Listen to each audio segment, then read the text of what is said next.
other shows we have for you to enjoy at myclassicradio.net.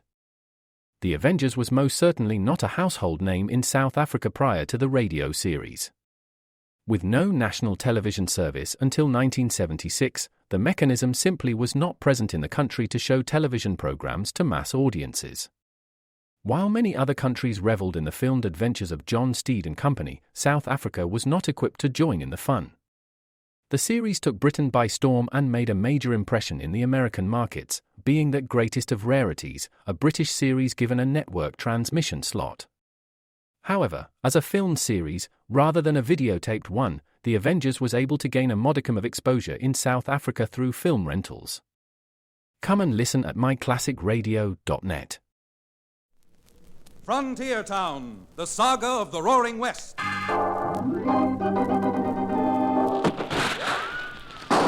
Frontier Town. El Paso, Cheyenne, Calgary, Tombstone. Frontier Town.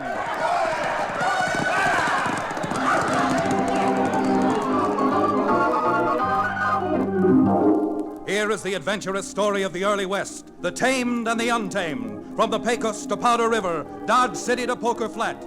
These are the towns they fought to live in and lived to fight for, teeming crucibles of pioneer freedom. Frontier Town!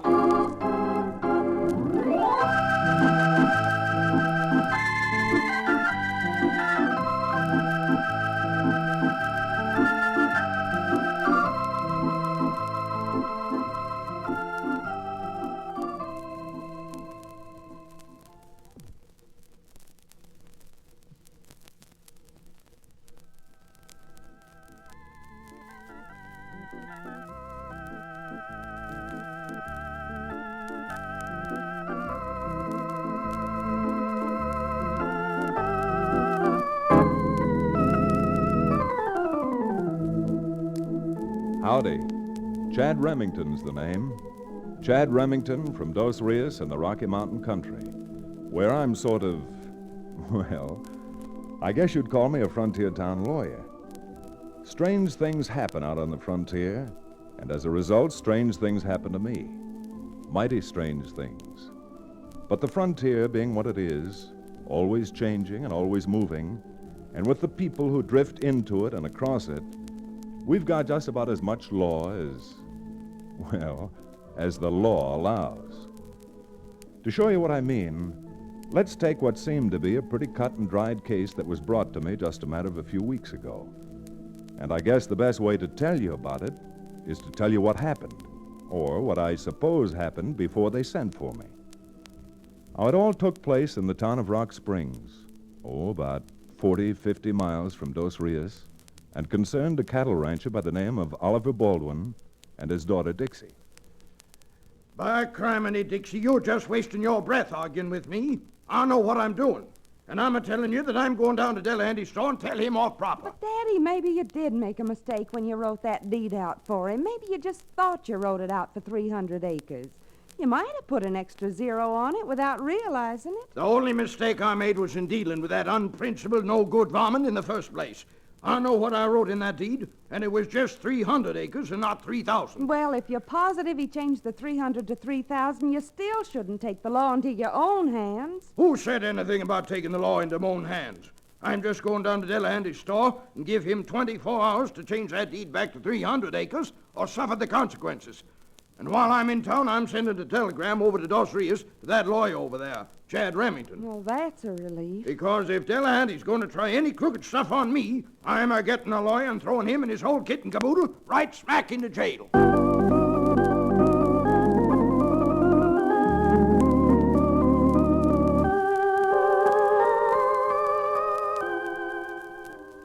Well, Oliver Baldwin was as good as his word. He hitched a team to his buckboard and drove from the 2-Bar-S into Rock Springs to call on Cy Delahanty at the little store Delahanty had recently opened in the town.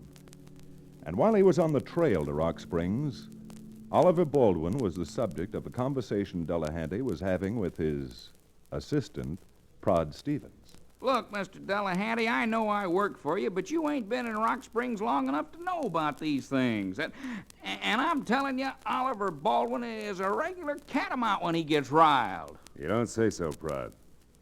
The old gentleman looks so gentle. You'd think butter wouldn't melt in his mouth. Talk about the devil. Here comes Baldwin now. Let me handle him. Morning, Oliver. Don't you go Oliver and me, Delahanty.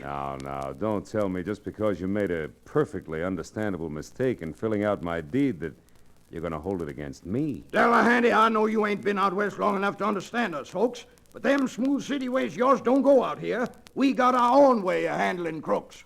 Prod, I think you better show the gentleman to the door. And don't be too polite about it. Yeah, all right. Come on, Mr. You Baldwin. lay a hand Come on me now. and I'll You show... numbskull, let that gun alone. Let go of that gun or I'll... Mr. Baldwin, you pulled a gun, acted like a complete nitwit, and ruined a $200 mirror. Now get out before I lose my temper completely. If that gunslinger of yours didn't have my 45, I'd show you. But I'm a-getting a lawyer down here, Delahanty, and when he comes, you'll be lucky if you just end up in jail.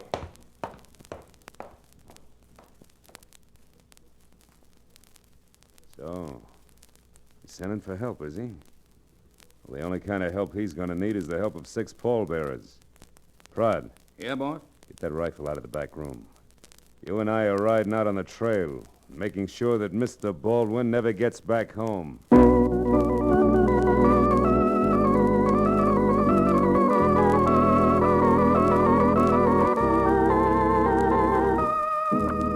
Well, Oliver Baldwin stopped long enough in Rock Springs before heading home to send me a telegram. So, enlisting the company and assistance of Cherokee O'Bannon, the ex-medicine man who now owns the Dos Rios livery stable, we lost no time in setting out for Rock Springs and plowing up the dust to the 2-Bar S ranch house. This is quite an establishment Mr. Baldwin has over here, Chad. Yep, and from all appearances, Oliver Baldwin seems to be one of the few really prosperous ranchers. You suppose he might be able to pay you a sizable fee, Counselor? What do you call a sizable fee? $10 for me and 10 quarts of whiskey for you? Oh, sizable fee should be $20. Oh, quarts. Yes. Oh, I'm Chad Remington, and this is Mr. O'Bannon. Is Mr. Baldwin home? Come in, won't you?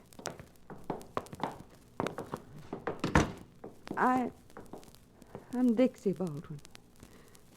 My father was dry gulched last night. He was... Dry gulch.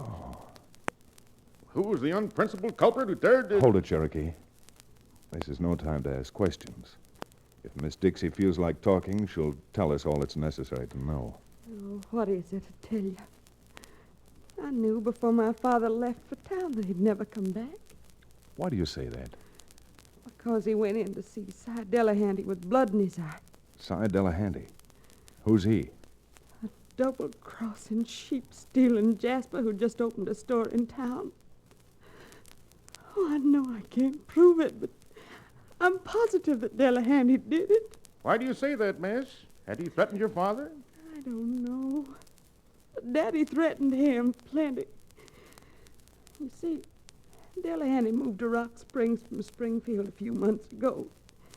He opened a store and then started looking around for some ranch land he could buy. Well, that explains part of your father's telegram about a forged deed. He sold Delahanty 300 acres. When the deed was filed, it read 3,000.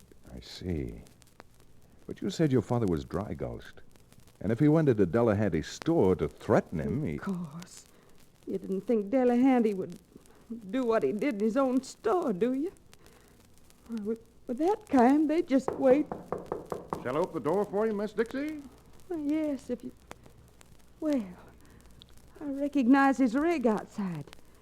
That must be Delahanty at the door now. Now, wait a minute, Miss Dixie. I think Cherokee and I had better go into the kitchen while he's here. You mean you don't want to meet Delahanty? No, I don't. Not just yet. Well, you're going to be a fine lot of help, you are. Now, wait a minute. I only want to... You'd better let him in. I'll explain my reasons to you later. All right, come on, Cherokee.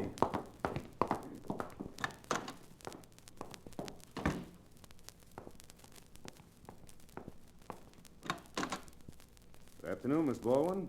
May I come in? Yes, as long as you're here.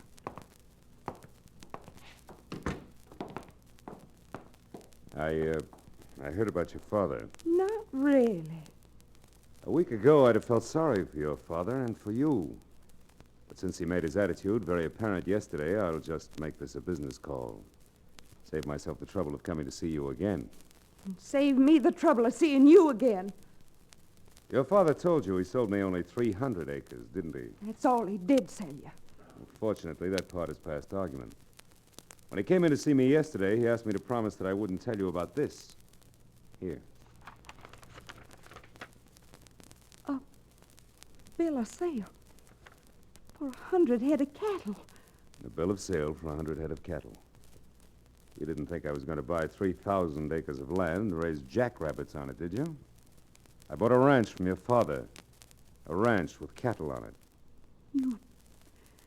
You... Mr. Delahanty, I want to tell you something I'm sure you already know. This is nothing but forgery. You copied my father's signature from the original deed. How very, very clever of me. Of course, you can prove that statement. Huh? I'm giving you 3 to get out of here. No sense in reaching for that rifle, young lady. Now that I've told you the facts, I'm going. But I'll be back Monday to take over my 3,000 acres and the cattle along with it. Good day, Miss Baldwin. And don't expect me at your father's funeral. Mr. Remington! There's a fine, high-class gentleman. Miss Dixie, do you believe your father did sell him the cattle? For $1,100? I'm forced to agree with the young lady, Chad. So am I, Cherokee. But that doesn't mean a judge and 12 men on a jury would. Now, the first thing for us to do, if Miss Dixie feels up to it, is to ride into town and call on the sheriff.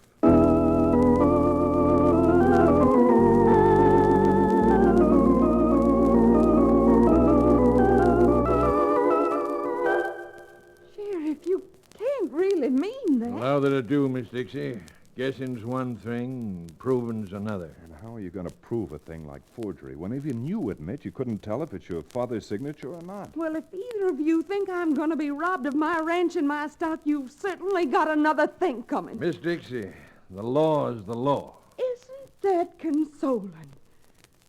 But if that is the law, then maybe I'd better make a few laws of my own. Now, Dixie, you're not going to get any place acting this way. And as far as you're concerned, Mr. Remington, remember, I didn't ask you to come down here. And if my father had known as much about you as I do now, I don't think he would have either.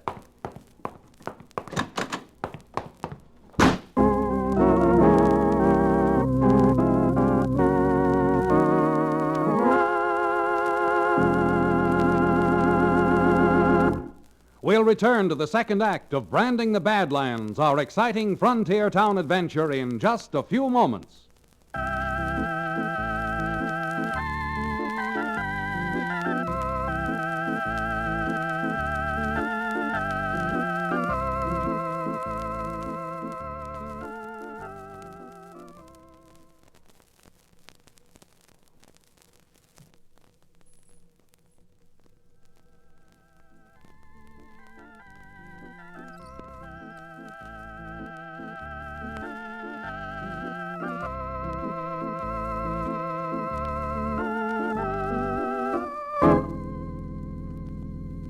And now, Frontier Town.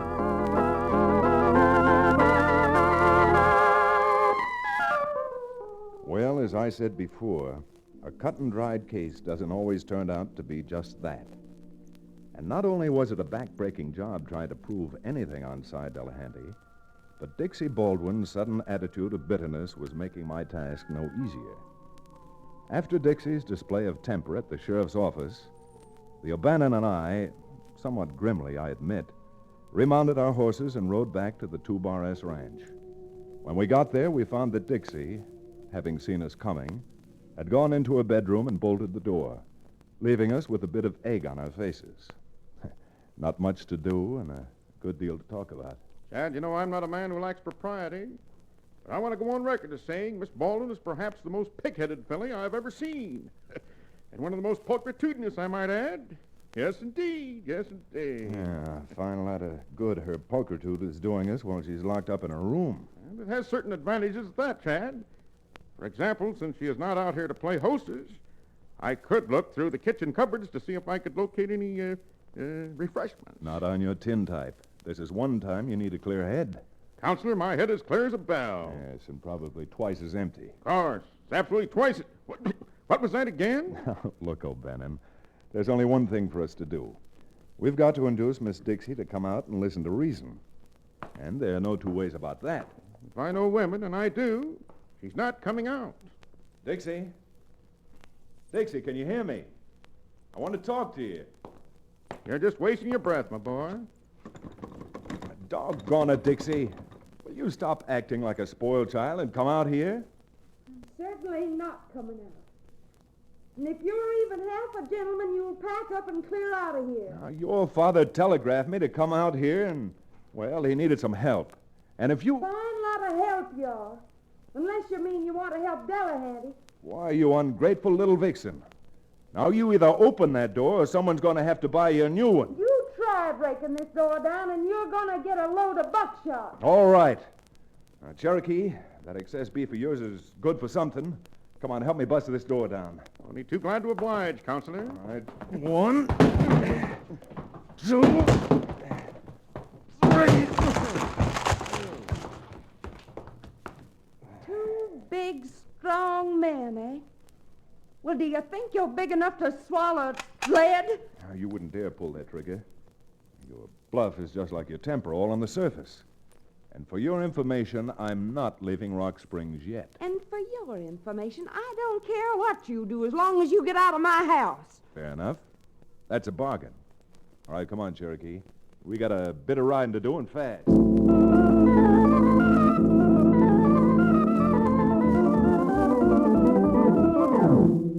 We did have a bit of riding to do. We rode back to town and made tracks for Delahanty's general store, where we called on Mr. Delahanty himself in mighty short order. Yeah, I've heard about you, Remington. And I've heard about you, too, Delahanty. Well, if I were you, I wouldn't believe all I hear. Sorry, but what I heard about you, I've got to believe. A really smart man wouldn't. You talk as if I came here to make trouble for you. I didn't, so I'm putting all my cards on the table. Oliver Baldwin sent for me. When I got here, he was dead. And in my humble opinion, that daughter of Baldwin's is a double-dyed, self-willed little fool. Oh? Is she? Now, after talking to the sheriff, I'm sure of it. Now, look. Baldwin was supposed to pay me $500 for coming here, and it looks as if I'm not going to get it. So I thought maybe I could get part of it by making a deal with you. A deal, huh? Well, keep talking. Well, the sheriff says there's no question in his mind that you bought and paid for 100 head of 2 Barres cattle. And since you're a merchant and not a cattleman, I'd like to make a deal to round up and brand that cattle for you. Wish I could believe you, Remington. Why shouldn't you believe me? I own a ranch of my own, and I'm telling you that rounding up and branding takes an expert. Mm-hmm.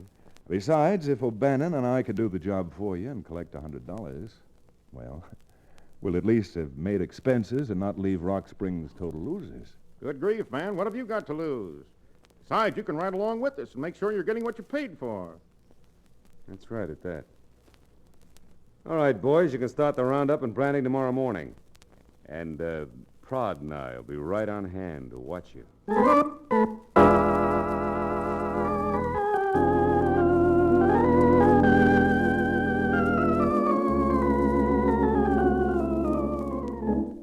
Dixie, won't you even give me a chance to explain? Don't you think you've explained enough? You're going to do exactly what my father wanted you down here for. To help Delahanty take possession of 3,000 acres and 100 head of cattle he never paid for. But, my dear lady, Chad's got a good reason for doing it. And if he'd only stop to think at the time of the year it is, you'd get some ideas why If you'd only stop trying to alibi yourselves, maybe we'd all be a lot happier. Let me tell you both this much. I'm going to pay you back someday and show the world what a pair of double-dealing, low-down, backbiting snakes you two really are. Since that's all I have to say to you, you can get out of here now and not show your faces again till it's time for your roundup.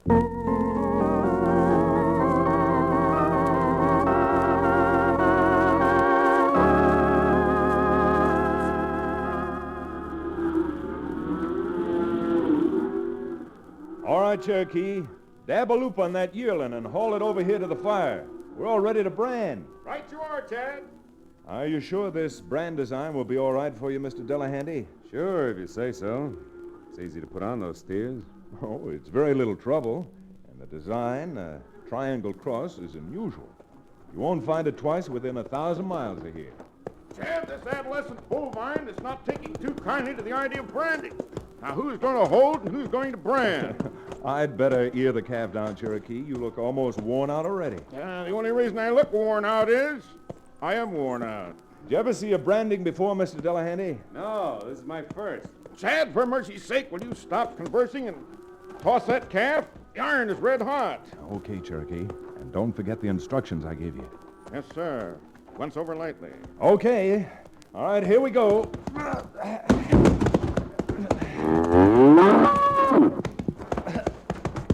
All right, Cherokee. Slap on that branding iron, because once we get this one done, we still got 99 more head that are going to wear the triangle cross.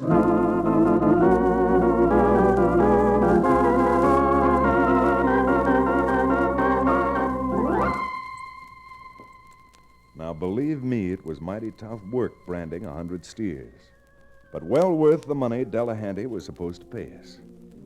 It was late and dark by the time we'd finished, so we arranged to have Delahanty come back the next morning to cut out his cattle and drive them over to his own acres.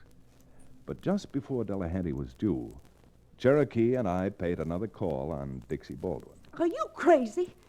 Why should I go out to the corral while you gloat over delivering 100 head of stolen cattle to Delahanty? Now, look, young lady, you're coming out to witness the delivery whether you want to or not. So make up your mind to that. Who do you think you're talking to that way? I know who I'm talking to. Miss Dixie Baldwin. And she's going out to make sure that Delahanty gets only the cattle wearing his own brand. You can talk all you want to. I'm not going out to the corral. Now, the heck you're not, young lady. Cherokee, grab her shoulders. Delighted, my boy. Now, we're carrying Miss Baldwin to the corral ourselves. Here goes. Put me down. No, you... Stop that. You put me down. No, you leave me alone.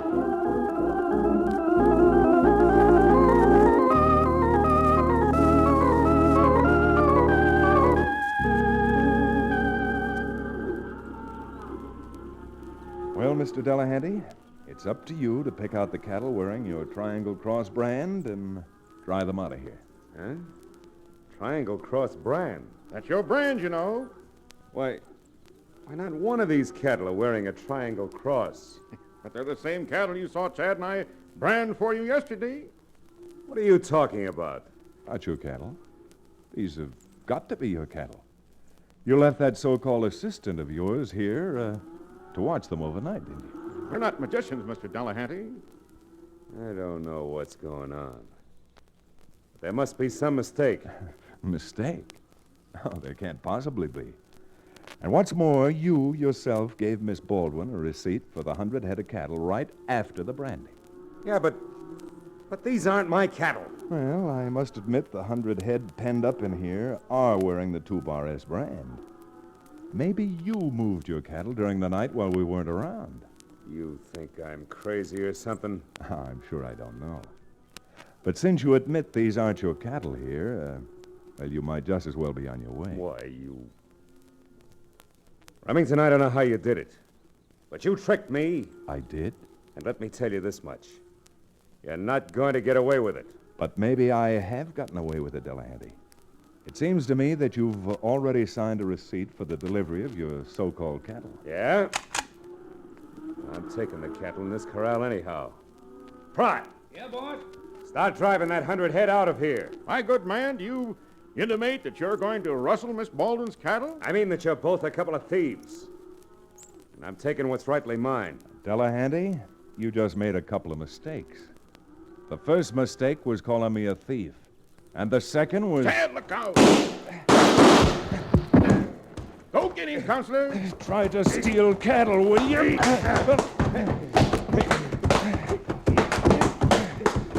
Remington, you're nothing but a filthy crook And that's one sentence you're not going to finish.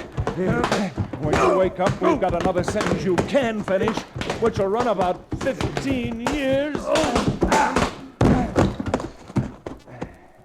All right, Sheriff, you can come out of those bushes now. All right, come on, Sheriff. You saw Delahanty try to take 100 head of cattle that weren't wearing his brand. And I know that you know exactly what to do with cattle rustlers.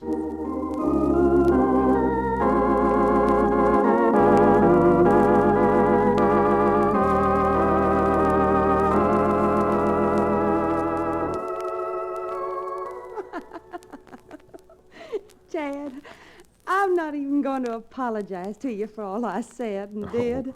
You sure don't have to, Dixie. But will you please explain to me how you got away with that hocus pocus when I saw you brand the cattle with Delahanty's brand myself? Miss, all we did was cold brand that stock. Huh? Cold brand? Now, just what is a cold brand? Well, Dixie, I tried to explain it to you yesterday, but you just wouldn't listen. However, a cold brand is a brand which only burns the hair off, doesn't touch the hide. And Delahanty, being an Easterner, didn't know that this time of the year, with the cattle shedding their hair, the burned hair fell out overnight, leaving only the 2-bar S to show through. And the look on his face when he saw that 2-bar S. Yeah, that 2-bar is a wonderful brand. Just imagine, 2 bars in place of 1. What do you mean, Cherokee? Well, Cherokee's kind of hinting that now that the job's all over and Delahanty's on his way to jail, he'd like a little liquid refreshment. Oh, well, come on. I've got a bottle of something in the kitchen. Oh, no, not that. Oh, what's the matter, Cherokee? You turning down a drink? Well, last night I got into the kitchen and brought the bottle out. Started to pour a drink in the parlor, but I very quickly gave it up. Too strong for me. Too strong? You'll have to explain that one to me. Well, when I poured some in the glass, a few drops of it fell on the maple table in the parlor. Yes? And that liquor was so strong, you know what? The bird's eye maple all turned bloodshot.